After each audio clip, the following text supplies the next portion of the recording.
Good evening student. आप लोग कैसे हैं? आई होप आप लोग अच्छे ही होंगे।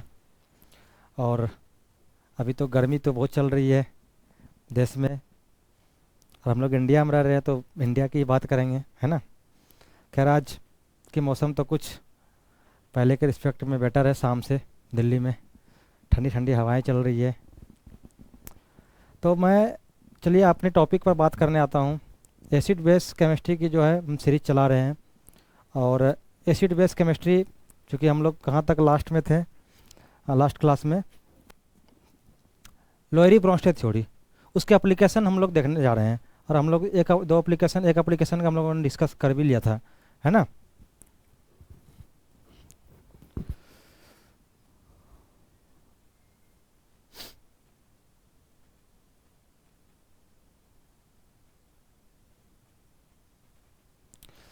आज हम लोग बात करेंगे नॉन मेटल के ऑक्साइड के, नॉन मेटल के ऑक्साइड, ये सॉरी बेसिसिटी। हम लोग एसिडिक प्रॉपर्टीज को हम लोगों ने देख लिया था, और आज हम लोग बेसिसिटी हम लोग देखने जा रहे हैं। क्योंकि एसिडिटी तो हम लोगों ने बात किया, बेसिसिटी की बात करनी होगी इसके एप्लीकेशन पार्ट पे। तो जैसे कि मैं नॉन मेटल के सारे आपको दिख रहे होंगे, और मैंने मेंशन किया है ये सी एच फोर का 1H+ रिलीज करके CH3 निगेटिव आयन मैंने बनाया। और उसी तरह NH3 को एक प्रोटॉन रिलीज करके NH2 निगेटिव आयन बनाया। और हम लोग पढ़ चुके हैं कि H+ एक्सेप्टर ही हमारा क्या कहलाते हैं, बेस कहलाते हैं। जो H+ को जल्दी पकड़ेगा, मतलब कि क्विकली फास्टली जो है प्रोटॉन को पकड़ेंगे, तो वो जो है स्ट्रॉन्ग बेस कहलाएंगे। किसके अनुसार? अकॉर्डिंग टू लोअरी ब्रोंस्टेड थ्योरी के अकॉर्डिंगली। ठीक है। तो हमने जितने भी नॉन मेटल के ऑक्साइड कह रहा हूँ मैं, सॉरी। तो एक्चुअली मैं जितने भी नॉन मेटल के नेगेटिव चार्ज स्पीसीज मैंने बनाया है, वन प्रोटॉन को रिलीज करके, मैंने बताया था कि conjugate acid and conjugate base दोनों दो पेयर बनते हैं। तो मैंने कंजुगेट एसिड का डिस्कस कर लिया था, आज कंजुगेट बेस का मैं डिस्कस करने जा रहा हूँ। तो अब देखेंगे इसमें, जैसे कि हम लोग पीरियड में चलते हैं तो उसमें भी वही फैक्टर लगेगा जो हमने एसिड में मैंने देखा था कि पीरियड में अगर जब बात करते हैं तो वहाँ पे इलेक्ट्रोनेगेटिविटी फैक्टर को हम लोग डोमिनेट कराते हैं। और ग्रुप में हम जब बात करते हैं तो डाउन द और टॉप टू बॉटम जो है डाउन द ग्रुप जब आते हैं हम, तो वहाँ हम लोग साइज के फैक्टर को डोमिनेंस देते हैं। और इसी प्रकार देखो आप, जैसे कि मैं ग्रुप में मैं लेफ्ट टू राइट जा रहा हूँ, कार्बन से फ्लोरीन की ओर बढ़ रहा हूँ। आप कहोगे फ्लोरीन F नेगेटिव कौन सा स्पीसीज से बना है, तो मैं बताना चाह रहा हूँ जैसे कि CH4 से 1 प्रोटॉन रिलीज करके CH3 नेगेटिव आयन फॉर्मेशन किया। और NH3 से 1 प्रोटॉन रिलीज करके NH2 आयन फॉर्मेशन किया। H2O से, वाटर मॉलिक्यूल से 1 प्रोटॉन डोनेट करके ये OH निगेटिव। और लास्ट में HF से F निगेटिव। देखो ये जितने भी मैंने स्पेसिस मैंने बनाया, सबका प्रोटॉन लूज हुआ है। सबके प्रोटॉन लूज होने के बाद उनके कंजुगेट बेस बने हैं, है ना। कंजुगेट बेस बने हैं, और वो अब उनकी कितनी बेसिसिटी होगी, और वो अपने पीरियड में जितने भी हमारे सेम पीरियड के, ये सारे 2p के हैं, सारे सेकेंड पीरियड के 2p के हैं, सेकेंड पीरियड के हैं, है ना। अब सारे जो है जितने भी हमारे कार्बन, नाइट्रोजन, ऑक्सीजन, फ्लोरीन, सभी के ऊपर निगेटिव चार्ज, सभी मॉलिक्यूल ने अपना एक प्रोटॉन को डोनेट कर चुका है, और उनके बाद उनके ऊपर निगेटिव चार्ज स्पीसीज बने हैं। अब उनमें हमें देखना है कि कौन से स्पीसीज क्विकली प्रोटॉन को एक्सेप्ट करते हैं। क्योंकि लोअरी ब्रोंस्टेड की थोड़ी यही कहती है, जो फास्टली प्रोटॉन डोनेट करते हैं तो वो एसिड कहलाते हैं, जो फास्टली प्रोटॉन को एक्सेप्ट करते हैं H+ को, तो वो हमारे बेस कहलाते हैं, मतलब उससे स्ट्रॉन्गर बेस होते हैं, ठीक ना, वो स्ट्रॉन्गर एसिड होते हैं। तो ठीक है, चलते हैं। अब देखो मैं लेफ्ट टू राइट मैं जब मूव करता हूँ तो हमारे बेसिक करेक्टर क्या होते हैं, डिक्रीज करते हैं। तो आप कहोगे सर ये तो एसिडिक एसिड के कंडीशन में भी यही रूल थी और बेस के कंडीशन में भी यही रूल है।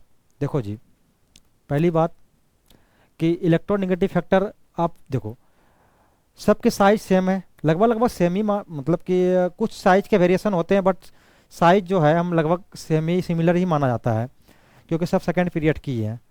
और रिपल्सन भी सेम फील करेंगे जो क्योंकि उसके पास सेम नंबर ऑफ सेल रहेंगे, है ना।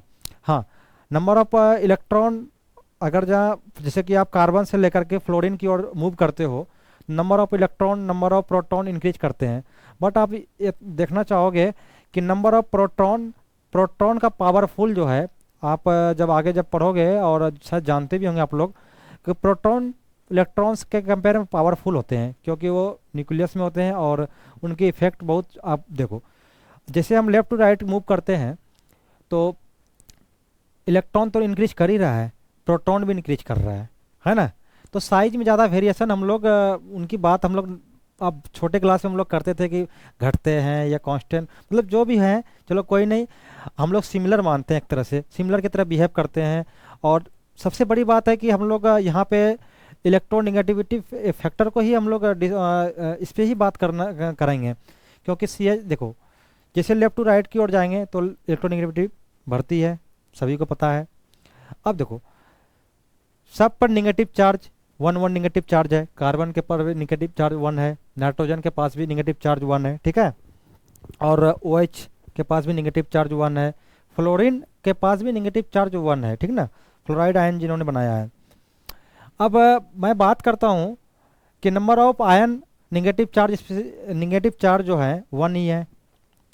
अब वो H+ को एक्सेप्ट करेगा, सभी कोई H+ को एक्सेप्ट करने की ओर आगे बढ़े, मतलब कि अपना कदम स्टेप जो है आगे बढ़ाया उन्होंने H+ को। अब बताओ जिसकी इलेक्ट्रोनेगेटिविटी ज़्यादा हो तो उनके पास तो इतना ज़रूर है कि इलेक्ट्रॉन होल्ड करने की कैपेसिटी तो जो अदर के जिसके जिसके कम होते हैं उनके कंपेयर में तो जो है इलेक्ट्रॉन जो है चार्ज जो है उसके तो होल्ड करने की टेंडेंसी तो ज़्यादा ही होंगे उसके कंपेयर में, मोर देन अदर स्पीसीज। तो फ्लोरीन हमारा वीक बेस कहलाते हैं, वीक बेस की तरह बिहेव करते हैं। बेसिसिटी का बेसिक कैरेक्टर जो है यहाँ पे फ्लोराइड आयन की जो है कम होती है, डिक्रीज होती है, ठीक ना।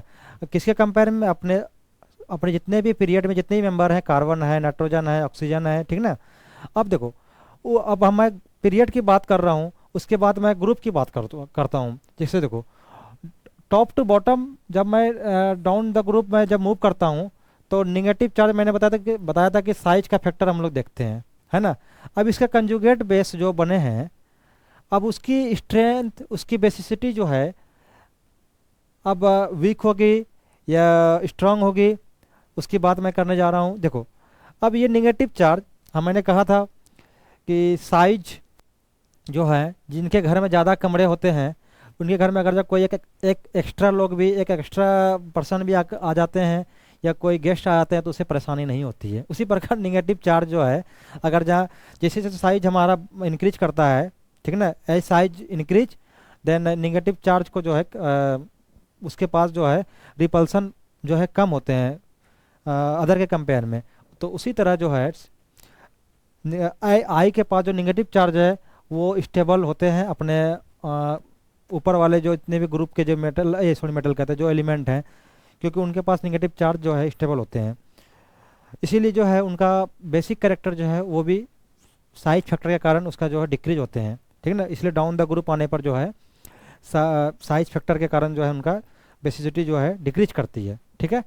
जैसे मैंने दिखाया है एफ निगेटिव, देखो एफ निगेटिव H+ को एक्सेप्ट करेगा तो H आप बनाया, ठीक ना। अब देखो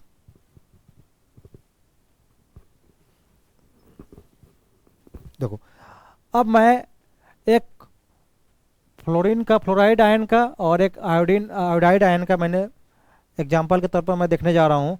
जैसे देखो F निगेटिव, ठीक है, F निगेटिव H+ को पकड़ने जा रहा है, ठीक है। पकड़ने का मतलब क्या है, प्रोटॉन को एक्सेप्ट करने के लिए जा रहा है, ठीक है।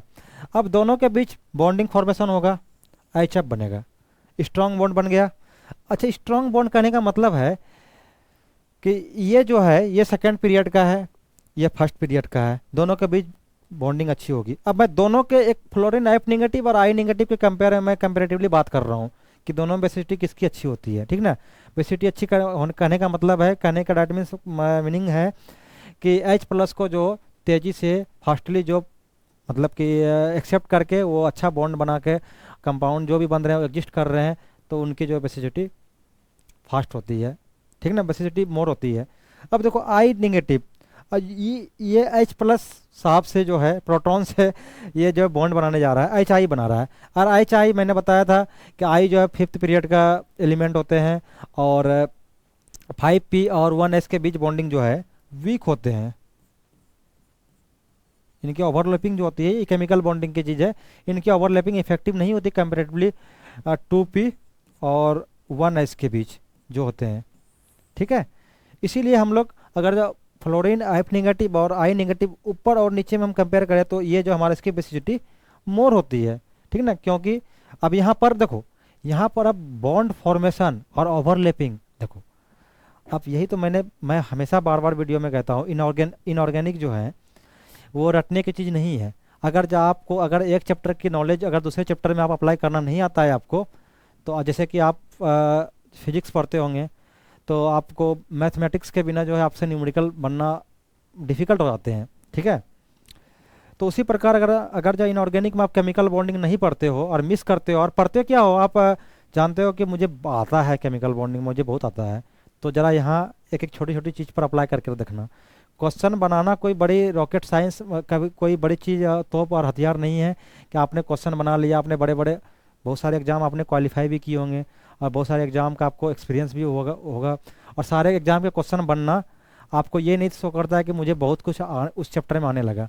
अब उसे आपको अप्लाई करना है आगे, तो हायर एजुकेशन में तो आपको तो अप्लाई ही तो करने आना चाहिए, कि जैसे मैं बता रहा हूँ। जैसे देखो अब यहाँ पर मैं आप कहोगे सर ये इलेक्ट्रॉन निगेटिविटी फैक्टर, ठीक ना, ये तो फ्लोरीन के पास भी कई है, फ्लोरीन के पास भी जो है निगेटिव चार्ज जो है रखने की टेंडेंसी ज़्यादा है, क्योंकि इलेक्ट्रोनेगेटिविटी ज़्यादा है। अपने पीरियड की बात करें और सर जब सर मैं ग्रुप की बात करता हूँ आई के पास, तो आपने बताया था कि इनके पास तो नंबर ऑफ सेल ज़्यादा है, बड़े एटम है, ठीक है, बड़े एलिमेंट है, बड़े एलिमेंट के एटम है, ये जो है निगेटिव चार्ज एग्जिस्ट कर जाएंगे। तो सर फिर भी यहाँ पर हम अगर जब बात करें दोनों को, तो दोनों में बेसिसिटी किसकी ज़्यादा होती है, ज़्यादा। अब तो भाई कैसे डिफ्रेंशिएट करेंगे, जिनको केमिकल बॉन्डिंग आती है, जिनको अप्लाई करना आता है, जिनको ओवरलैपिंग के कॉन्सेप्ट अच्छे से आते हो, तो वो तो इजी वे में कर ले जाएंगे और समझ भी लेंगे वो। तो मैंने बताया ही कि ये F नेगेटिव जो है H+ से जो प्रोटॉन से जो एक्सेप्ट करके जो बॉन्ड बनाएंगे, HF के बीच जो बॉन्ड होगा वो क्या होंगे, वो हमारा स्ट्रॉन्गर होंगे। अब और देखो अब एक चीज़ मैं नया टर्म इंट्रोड्यूस कर रहा हूँ। आप देखो बॉन्ड बनना, बॉन्ड टूटना, ये सारे जो हैं थर्मोडायनामिक प्रॉपर्टी हैं उसमें। अब देखो एक एक चीज़ आप लोग थर्मोडायनामिक्स में पढ़े होंगे, शायद उसके यूज है नहीं यहाँ पे, लेकिन फिर भी मैं बताना चाह रहा हूँ कि एक बहुत डेल्टा जी जो है गिब्स फ्री एनर्जी जो टर्म होते हैं उसमें इंट्रॉपी, इंथैल्पी, ठीक ना, ये सब टर्म जो है हम लोग यूज करते हैं। अब देखो बॉन्ड बनना, बॉन्ड टूटना सारे थर्मोडायनामिक प्रॉपर्टी पैरामीटर होते हैं। अब जितने हमारे बॉन्ड बनने में जो एनर्जी हमें लगने चाहिए, वो एनर्जी अगर जहाँ मुझे बॉन्ड बनने के बाद अगर जब मिल जा रहे हैं, जैसे जो थर्मिक रिएक्शन होते हैं, तो डेल्टा जी के वैल्यू क्या होती है, निगेटिव होती है, तो हमारा फिजिबल कंडीशन में जाता है। बट वो मैं अभी यूज नहीं कर रहा हूँ, वो मैन ग्रुप जब हम लोग पढ़ेंगे तो मैन ग्रुप में डिटेल से मैं उनकी डिस्कस करूँगा कि कैसे थर्मोडायनामिकली पैरामीटर को हम लोग डिस्कस यूज करके हम लोग जो है किसी भी चीज़ को कॉन्सेप्चुअली और लॉजिकली हम लोग समझते हैं। एक भी चीज़ को रटना नहीं है। मैंने जितने भी वीडियो मैंने बनाया है, कोई भी वीडियो मैंने ये नहीं कहा है कि ये ऐसा होता है, ठीक ना, सबका मैं लॉजिक रीजन देना चाहता हूँ। और जिसके जितने भी हो सके, जितने भी मेरे को नॉलेज हैं, जितने भी मैंने बुक में देखा है और जहाँ तक मेरे को सोर्सेस हैं, जितने भी मेरे गुरुजी ने मेरे को पढ़ाया है, मैंने मुझे सिखाया है। पढ़ना एक अलग चीज़ होता है, सीखना एक अलग चीज़ होते हैं सब्जेक्ट में। पढ़ने का मतलब है कोई भी एग्ज़ाम के लिए पढ़ो आप वो एग्ज़ाम निकल जाएंगे, ऐसी कोई जो बात नहीं है कि एग्ज़ाम निकालने के बाद उन्हें सब कुछ आता ही हो, है ना। उसके लिए आपको नॉलेज गेन करने के लिए आपको काफ़ी मेहनत करनी पड़ती है, ठीक है। तो इसीलिए आप पढ़ते रहिए और सीखते रहिए। देखो यहाँ पर लेस एफिनिटी में लिखा है वीक बेस, ये तो सभी मैंने तो इस स्लाइड का सारा मैं डिस्कस कर लिया। अब मैं चलता हूँ नेक्स्ट की ओर। तो ये क्वेश्चन है, एक क्वेश्चन को आप लोग बनाओगे। देखो बिल्कुल सिंपल क्वेश्चन है, और किसी एग्जाम में आए हुए क्वेश्चन थे, मैंने सोचा चलो कभी कभी बीच में क्वेश्चन भी होने चाहिए। Which of the following oxide is amphoteric. जितने भी ऑक्साइड हैं यहाँ पे सभी, तो ऑक्साइड किसको किनको बोलते हैं, ऑक्साइड किसे कहते हैं, आप लोग तो सभी से इंट्रोड्यूस होंगे ही, ये कोई नई बात नहीं है, ठीक ना। अरे आते होंगे आप लोगों को भी। जित जो ऑक्सीजन से जो बॉन्डिंग करते हैं, जो बॉन्ड बना रहे हैं, तो आप तो साफ ही दिख रहा है सारे मॉलिक्यूल ऑक्साइड ही हैं सबके, सारे ये हैं। इसे बताओ कि कौन से ऑक्साइड जो एम्फोटेरिक होते हैं, जिसके ये देखो कार्बन के ऑक्साइड है ये। हम लोग तो जानते हैं कार्बन क्या होता है, चलो मैं बच्चे क्लास का यूज कर रहा हूँ कॉन्सेप्ट, मैं नहीं कर रहा हूँ इस लेवल का। ये क्या है, नॉन मेटल है। नॉन मेटल में क्या है, कार्बन। नॉन मेटल के ऑक्साइड क्या कहलाते हैं, एसिडिक नेचर के होते हैं, है ना। यह क्या है, ये मेटल है ना, मैग्नीज। ये क्या, मैग्नीशियम। अरे बाप रे बाप, ये तो ये तो जो है, ये तो सेकंड ग्रुप के मेटल हैं, ठीक ना, एल्कली मेटल हैं। ये इसके ऑक्साइड है, मेटल के ऑक्साइड है ना, मेटल के ऑक्साइड है। ये तो बेसिक नेचर के होते हैं। ये तो आर्हेनियस साहब ने भी इनको डिफाइन किया था, मेटल के ऑक्साइड जो है बेसिक नेचर के होते हैं। अब बाबा ये रह गया एंटीमनी। एंटीमनी के ऑक्साइड मैंने बताया था कि वो कुछ बेरिलियम, एल्युमिनियम, जिंक, इसमें एंटीमनी, ठीक ना, ये सारे जो हैं हमारे, इनके ऑक्साइड क्या होते हैं, एम्फोटेरिक नेचर के होते हैं। तो इसलिए मैं यहाँ पर इसका आंसर क्या हो जाएगा, SbO3। कोई दिक्कत नहीं। अब आगे चल लें, ठीक है।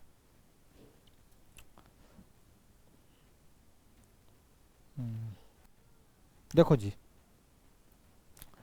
अब acidity and basicity of the hydroxide. अब देखो लोअरी ब्रोंस्टर थ्योरी का अगला एप्लीकेशन, मैं नेक्स्ट एप्लीकेशन पढ़ने जा रहा हूँ, acidity and basicity of hydroxide. अब कोई भी हाइड्रोक्साइड मेटल फॉर्मेशन कर सकते हैं या नॉन मेटल कर सकते हैं, या मेटोलाइट भी कर सकते हैं या नहीं कर सकते, वो तो मैं देखूंगा। मैं जैसे मैं बता रहा हूँ, जैसे देखो मेटल के हाइड्रोक्साइड और नॉन मेटल के हाइड्रोक्साइड। अब मेटल के हाइड्रोक्साइड बेसिक नेचर के होते हैं, नॉन मेटल के हाइड्रोक्साइड एसिडिक नेचर के होते हैं। वही बात हो गई, जैसे कि हम लोग पढ़ते आ रहे थे कि ये सब तो बचपन क्लास में हम लोग पढ़े भी होंगे। मेटल के ऑक्साइड बेसिक नेचर के, नॉन मेटल के ऑक्साइड एसिडिक नेचर के, मेटल के हाइड्रोक्साइड बेसिक नेचर के, नॉन मेटल के हाइड्रोक्साइड एसिडिक नेचर के। अब ये तो आज मैं इसे हम लोग आज प्रूफ के तौर पर देखेंगे कि सच में जो है ये बात सही है। हम लोग तो बचपन क्लास में एक लाइन का स्टेटमेंट होते थे, और 9-10 में जो है बस स्ट्रेट फॉरवर्ड टाइप का क्वेश्चन। और एक्चुअली में बहुत सारे एग्ज़ाम मैंने भी दिए हैं और आप लोग भी देखे होंगे, जो आप गवर्नमेंट एग्ज़ाम जो देते हैं, गवर्नमेंट एग्ज़ाम डेट मीन्स कहने का मतलब है जो SSC, रेलवे, ये सब के एग्ज़ाम में स्ट्रेट फॉरवर्ड टाइप के क्वेश्चन ही देखने को मिलेंगे आपको GS के पेपर में। और जहाँ तक कि रिसेंटली BPSC के पेपर में भी ऐसे क्वेश्चन पूछे गए थे, आप देख करके आपको भी हंसी आएंगे, ठीक है। तो आजकल आप अगर जहाँ किसी भी एग्ज़ाम के गवर्नमेंट की तैयारी कर रहे हो, तो आपको नॉर्मली ये सब क्वेश्चन आने चाहिए गवर्नमेंट के एग्ज़ाम में, ठीक है। देखो मेटल के हाइड्रोक्साइड ओनली और नॉन मेटल के हाइड्रोक्साइड। मेटल के हाइड्रोक्साइड बेसिक नेचर के होते हैं और नॉन मेटल के हाइड्रोक्साइड एसिडिक नेचर के होते हैं। एक्सेप्ट मैंने लिखा है बेरिलियम, ये वही कहानी है जो मैंने एम्फोटेरिक में मैंने बताया था, ठीक है। ये भी मेटल है, क्या है, बेरिलियम, जिंक और एल्युमिनियम, है ना। ये मेटल है, बट इनके ऑक्साइड जो है ये बेसिक नेचर के नहीं होते हैं। अब क्या होते हैं, एम्फोटेरिक होते हैं, क्यों होते हैं, कैसे होते हैं, वो जैसे जैसे मैं आगे बढ़ूंगा सब चीज़ क्लियर हो जाएंगे। लेकिन मैं फोकस कर रहा हूँ मेटल के हाइड्रोक्साइड और नॉन मेटल के हाइड्रोक्साइड पे, ठीक है।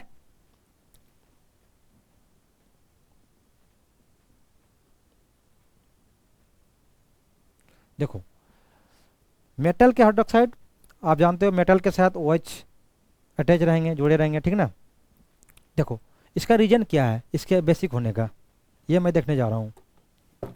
जैसे कि मेटल और ये हाइड्रोक्साइड देखो मेटल और ऑक्सीजन के बीच बॉन्ड बने, फॉर्मेशन हुआ, और ऑक्सीजन और हाइड्रोजन के बीच।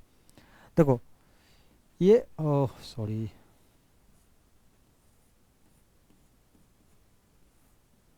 देखो मेटल और, ये क्या है भाई,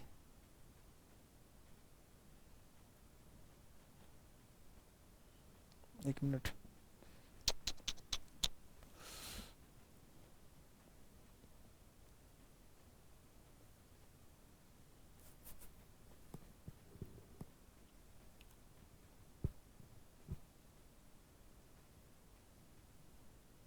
देखो ये मेटल और ऑक्सीजन, मेटल जानते हो आप इलेक्ट्रोपॉजिटिव नेचर के होते हैं ना, और ऑक्सीजन क्या होते हैं, इलेक्ट्रोनेगेटिव नॉन मेटल हैं। देखो मेटल और ऑक्सीजन के बीच जो बॉन्ड बन रहे हैं तो वो क्या होते हैं, मोर पोलर होते हैं ना। जैसे एक नॉन मेटल और दूसरे नॉन मेटल के बीच बॉन्ड अगर जब बन रहे हैं तो वो उसकी पोलैरिटी जो है, पोलैरिटी करने का मतलब है कि दो डिफरेंट चार्ज में जो है स्पीसीज बनना और फॉर्मेशन होने की जो संभावनाएं जहाँ होती है, तो वहाँ जो है पोलैरिटी को जो हम लोग डिफाइन करते हैं, ठीक है।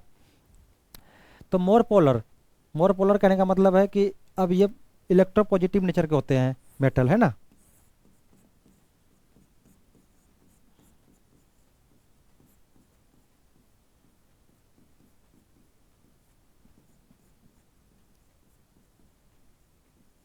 ठीक है, इलेक्ट्रोपॉजिटिव नेचर के होते हैं।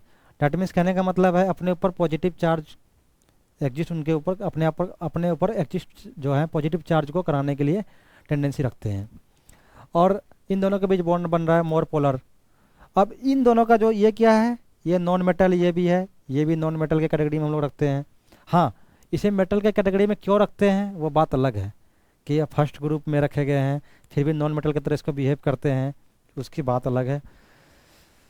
तो ये लेस पोलर है इसके कंपेयर में, ठीक है। देखो एम ओ प्लस और ओ एच निगेटिव, देखो हम लोग अब पढ़ चुके हैं ओ एच निगेटिव जो है अगर कहीं डोनेट करते हुए मिल रहे हैं तो वो क्या कहलाते हैं, बेस कहलाते हैं। लेकिन कहाँ पढ़े थे हम लोग, आर्हेनियस के थ्योरी में पढ़े थे, है ना। आर्हेनियस के थ्योरी में हम लोगों ने पढ़ा था कि स्टडी किया था कि ओ एच प्रोड्यूस करने वाला स्पीसीज जो है बेस कहलाते हैं।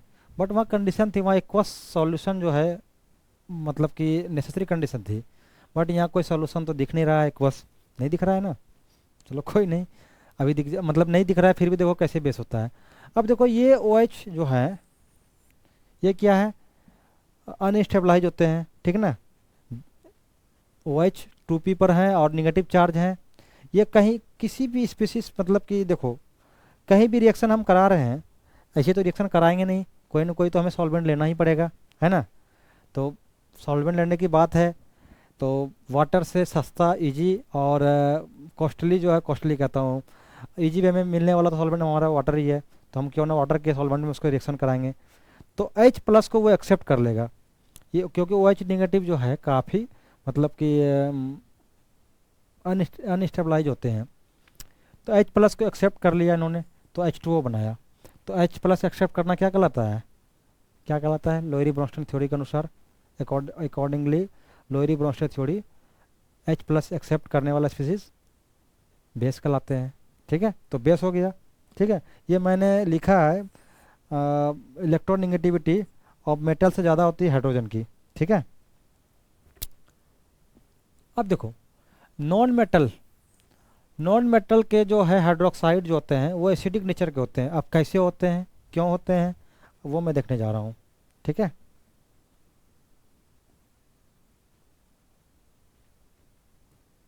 देखो नॉन मेटल और ऑक्सीजन, नॉन मेटल क्या होता, नॉन मेटल और ऑक्सीजन जो है, अब देखो नॉन मेटल कहने का मतलब है कार्बन, नाइट्रोजन, ऑक्सीजन तो है ही, ठीक ना, फ्लोरीन, ये सारे नॉन मेटल हैं। देखो अब उनके कंपेयर में हम लोग जानते हैं कि हाइड्रोजन जो है पीरियड में फर्स्ट पायदान पर फर्स्ट स्थान पे हैं। जैसे जैसे हम लोग लेफ्ट टू राइट की ओर मूव करते हैं तो इलेक्ट्रोनिगेटिविटी क्या होती है, बढ़ती है, किसकी, एलिमेंट की, है ना। एलिमेंट की इलेक्ट्रोनिगेटिविटी बढ़ती है। तो हाइड्रोजन, अब देखो हाइड्रोजन यहाँ पर ऑक्सीजन और हाइड्रोजन के बीच में बॉन्डिंग और नॉन मेटल और ऑक्सीजन के बीच में बॉन्डिंग। ठीक है, अब बताओ, आप ही बताओ कि नॉन मेटल की बात कर रहे हैं तो हाइड्रोजन के बाद नॉन मेटल तो आएगा ही कोई ना कोई। जैसे जैसे हम आगे बढ़ेंगे, लेफ्ट टू राइट की ओर जाएंगे, तो उसकी इलेक्ट्रोनिगेटिविटी जो है हाइड्रोजन से ज़्यादा होगी, मोर देन हाइड्रोजन। तो ऑक्सीजन की तो ऑलरेडी, ऑक्सीजन और हाइड्रोजन की बात करें तो दोनों में से ऑक्सीजन एक नॉन मेटल है और वो लेफ्ट टू राइट से की ओर मूव करने पर मिल रहा है, तो इलेक्ट्रोनिगेटिविटी ऐसे ही बढ़ती है ट्रेंड के अनुसार। तो उन दोनों के बीच ऑक्सीजन का इलेक्ट्रोनिगेटिविटी क्या होती है, मोर देन हाइड्रोजन। तो इसलिए ये क्या होते हैं, ये मोर पोलर होते हैं क्योंकि इसके ऊपर डेल्टा पॉजिटिव चार्ज, ठीक ना, ये मोर पोलर हो गया। देखो, और ये मैंने दिखाया है कि ये सिंबल क्या होते हैं, ये सिंबल इलेक्ट्रोनिगेटिविटी का सिंबल होते हैं। ये हाइड्रोजन से ज़्यादा होता है इलेक्ट्रोनिगेटिविटी। ठीक है, तो यहाँ पर क्या हुआ, H प्लस को डोनेट किया, H प्लस को डोनेट किया। कोई भी स्पीसीज H प्लस को डोनेट करना क्या कहलाता है, हम लोग पढ़े हैं लोई ब्रोस्टर थ्योरी के अनुसार एसिड कहलाते हैं, इज कॉल्ड एसिड। ठीक ना, तो यहाँ पर दोनों एप्लीकेशन को मैंने दोनों को प्रूव किया, देखा। मैंने प्रूव किया क्या, लोरिस ब्रोस्टर थ्योरी के अनुसार मैंने कुछ नहीं किया, मैं सिर्फ आपके सामने आ रखा किस प्रकार इसको समझ करके पढ़नी चाहिए। ठीक ना, रटनी नहीं चाहिए कोई भी चीज़ों को। ठीक है, आगे बढ़ूँ। ये मैं एक टेबल बनाया हूँ, सारे मेटल मैंने इंपॉर्टेंट जितने भी हैं मेटल के, कुछ नॉन मेटल के, ठीक ना, उसके सारे हाइड्रोक्साइड को मैंने लिया है और उसके बेसिक करेक्टर और एसिडिक करेक्टर जो है ट्रेंड मैंने लिखा है। जैसे कि जितनी मैंने बनाया है, ये लेफ्ट टू राइट जाने पर एसिडिटी क्या होती है, इंक्रीज करती है, क्योंकि नॉन मेटल मिलते हैं। लेफ्ट टू राइट जाने पर क्या मिलते हैं, क्या मिलते हैं भाई, नॉन मेटल ही तो मिलते हैं। और अभी तो मैंने देखा ही उनके जो है एसिडिटी जो है एसिडिक प्रॉपर्टीज को शो करते हैं। और डाउन द ग्रुप आने पर जो है बेसिसिटी, बेसिक करेक्टर इंक्रीज करती है। अब इसमें भी अगर जो आपको किसी एग्जाम में पूछते हैं तो ये सारे, ये क्या है, वीक एसिड हैं, ये क्या है, वीक एसिड हैं, ये सब तो स्ट्रॉन्ग एसिड है। ठीक है ना, ये तो स्ट्रॉन्ग एसिड है। H2SO4 तो खैर किंग ऑफ द केमिकल, ठीक है ना, ये तो पढ़ते आ रहे हैं। ये HClO4 पर क्लोरिक एसिड, ठीक है, इनकी चर्चा हम लोग करेंगे डिटेल से। HClO4, H2SO4, H3PO4, HNO3, जितने भी स्ट्रॉन्ग एसिड है ना, सभी की चर्चाएं डिटेल में करेंगे हम लोग। अभी तो हम लोग इंट्रोडक्शन की, और इंट्रोडक्शन ही क्या, अभी तो शुरुआत है। अभी तो जितनी कहानियां मैं अभी बताऊंगा, अभी नॉन एक्वस सॉल्वेंट जब पढ़ेंगे, और अभी जब आप देखोगे, जितने आगे बढ़ता जाऊंगा तो आपके जो है सोचने की, जो आपको किसी बहुतों को तो आता भी होगा, मैं ये नहीं कह रहा हूँ नहीं आता होगा, बहुतों को आता भी होगा। और चूंकि मैं बेसिक से शुरू कर रहा हूँ, ये इससे बेसिक क्या हो सकता है, अब इससे बेसिक मैं बिल्कुल मैं केमिकल बॉन्डिंग की तरह मैं सिखाऊं, बताऊं, तो फिर एसिड बेस पढ़ने का फिर टाइम ही पार हो जाएंगे, है ना। अगर जो आपको समझ में कहीं नहीं आता हो किसी भी जगह पे, तो आप मेरे को कमेंट डायरेक्ट करना यूट्यूब पे, कमेंट सेक्शन में अपने आप लिखना यहाँ पे समझ में नहीं आई। हो सकता है कोई कोई मैं टर्म मिस कर दिया हूँ, ठीक ना, लेकिन मैं अपनी तरफ से तो मैं पूरी कोशिश किया हूँ कि आपको चीज़ें इजी वे में आपको समझ में आए। कहीं केमिकल बॉन्डिंग, किसी कोई अलग चैप्टर के अलग थ्योरी अगर जो कहीं अप्लाई करना, अगर जो आपको नहीं आ रहा हो, आपको वहाँ पे समझ में नहीं आता हो, आप मेरे से डायरेक्ट पूछना ये कैसे हुआ, तो मैं बताऊँगा। ठीक है, समझ में आई, ठीक है। देखो जी, अब मैं एक लाइन लिखता हूँ।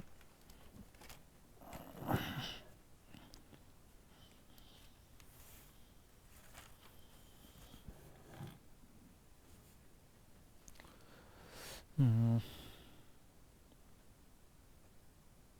ये सब तो आप लोग जानते ही होंगे, फिर भी मैं बता रहा हूँ। Electropositive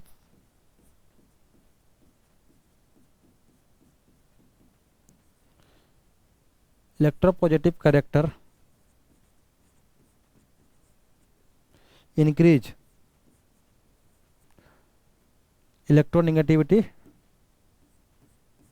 decrease. ठीक है, अब देखो, Li प्लस OH,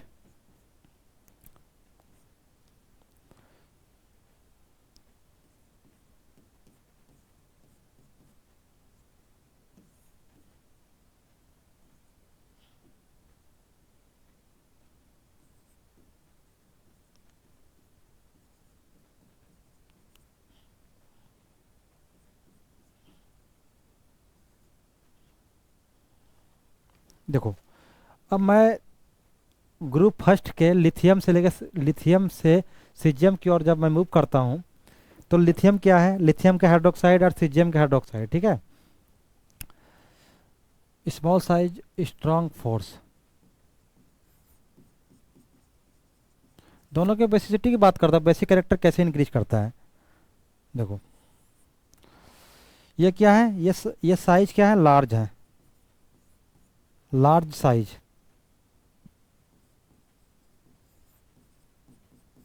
क्या है, और वीक इंटरेक्शन है, इन दोनों के बीच क्या है, वीक इंटरेक्शन है, ठीक है।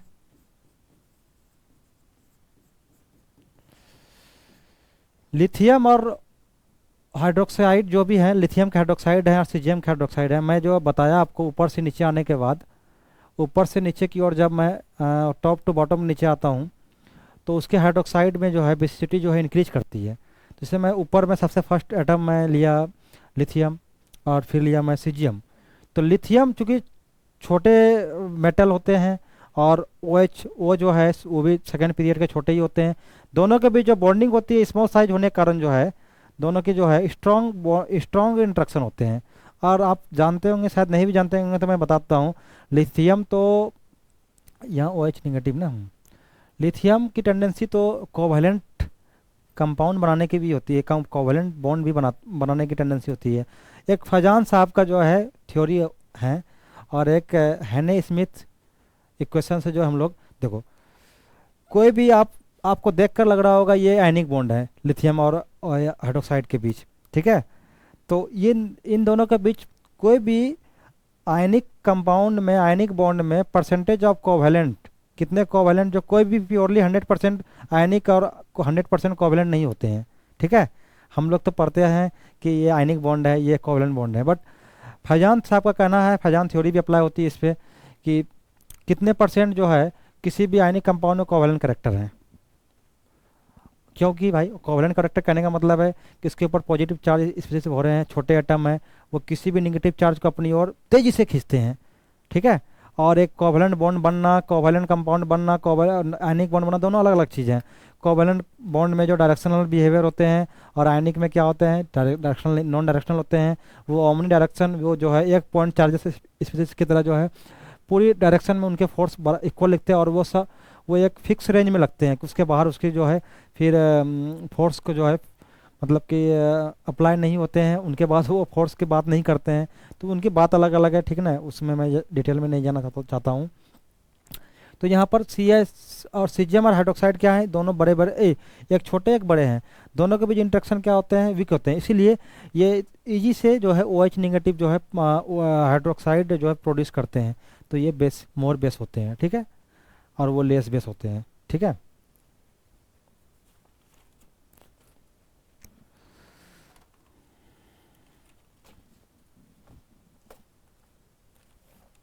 देखो एक बात मैं करना चाहूँगा, मेटल के ऑक्साइड, ठीक ना, जनरली क्या होते हैं मेटल के ऑक्साइड,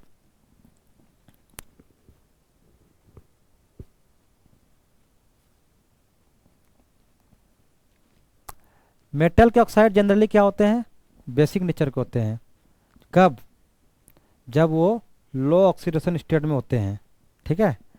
और उनके ऑक्साइड भी एसिडिक नेचर के बिहेव करने लगेंगे जब वो हायर ऑक्सीडेशन स्टेट में एग्जिस्ट करेंगे। जब वह मैं हायर ऑक्सीडेशन स्टेट की बात करूँगा, तो खैर वो उस सारे स्पीसीज की मैं बात आने वाले वीडियो लेक्चर में करूँगा, कि मेटल जो हायर ऑक्सीडेशन स्टेट में जो वो एसिडिक बिहेवियर करने लगते हैं, और लोअर ऑक्सीडेशन में स्टेट में जो है बेसिक बिहेवियर करते हैं, ठीक है। उसी प्रकार नॉन मेटल की बात करता हूँ, ठीक है। तो ये सारे आने वाले वीडियो में देखूंगा, और आगे हम लोग लंबी डिस्कस करेंगे। तब तक जो है आप लोग पढ़ते रहिए, खुश रहिए। और मैं हमेशा कहता हूँ कि कहीं भी किसी भी टॉपिक पे, किसी भी कॉन्सेप्ट पे अगर जहाँ आपको समझ में नहीं आता हो, तो आप हमें कमेंट कर सकते हैं, और हमें सुझाव भी दे सकते हैं हमें आप, कि यहाँ आप मिस्टेक कर रहे हो और आपको सुधार करने की जो है, करेक्शन करने की ज़रूरत है, तो आपका मोस्टली वेलकम है, ठीक है। हम लोग साथ ही आप पढ़ेंगे और पढ़ाएंगे, हम लोग इसी पे विश्वास करते हैं। आप भी पढ़िए, मैं भी पढ़ूँ, आप भी सीखिए, मैं भी सीखूँ, ठीक है ना, सब मिलकर जो है आगे बढ़ेंगे, ठीक है। Good night, thank you.